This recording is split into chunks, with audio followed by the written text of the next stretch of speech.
This is so frustrating.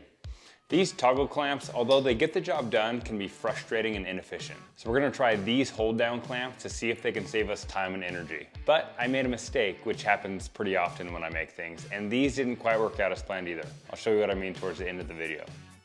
I used 3/4 inch plywood for this build because it's nice and durable, but you could totally go with 1/2 inch too. The bottom part of the jig is 10 inches wide by 36 inches long, and the top is 3 inches wide by 36 inches long. The first jointing and tapering jig I made like this, I used a ton in my shop. And this jig is great for jointing boards, but also cutting tapers in lumber that you may need for various types of furniture legs. I felt limited in the 2-foot jig I made before, so that's why I'm making this 3 feet long.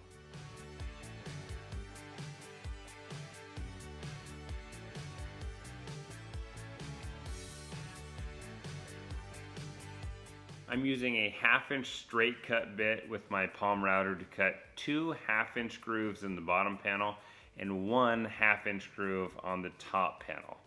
Then I'm using a 1/4 inch upcut spiral bit to cut a groove through the wood where the hardware will go. I'll put a link in the description for everything you'll need in this build. I want to thank the sponsor of this video, my patrons on Patreon. I'm totally joking. I don't have a Patreon and no one is giving me a dime for this content. Okay, back to the video. I'm raising the bit so I'll cut the 1/2 inch groove about 1/3 of the way through the wood, and I'm measuring my router table so that the stopping points on either side can be even. It took me a while, but I finally caved and got the micro jig gripper, and it's just helped me feel so much safer in the shop, on the table saw, but also on the router table. It's just an overall great accessory to have in the shop.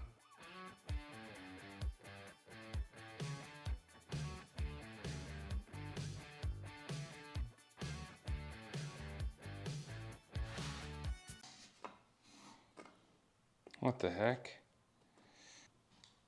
Well, that's cool.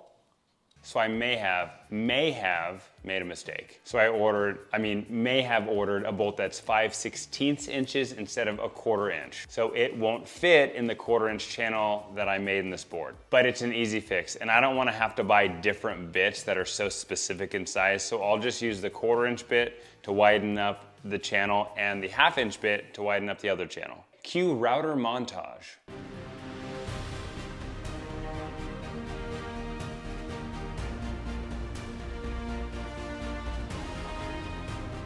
After fixing the issue, the assembly on this jig was super easy. And if you account for the filming, this whole build took me less than an hour.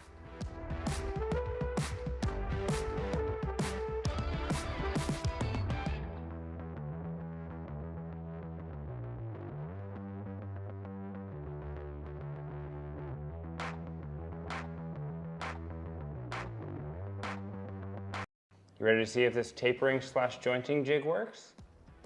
Strong silent type. Every wood shop needs a shop cat. The adjustment on these hold down clamps is so much better than the toggle clamps I was using before.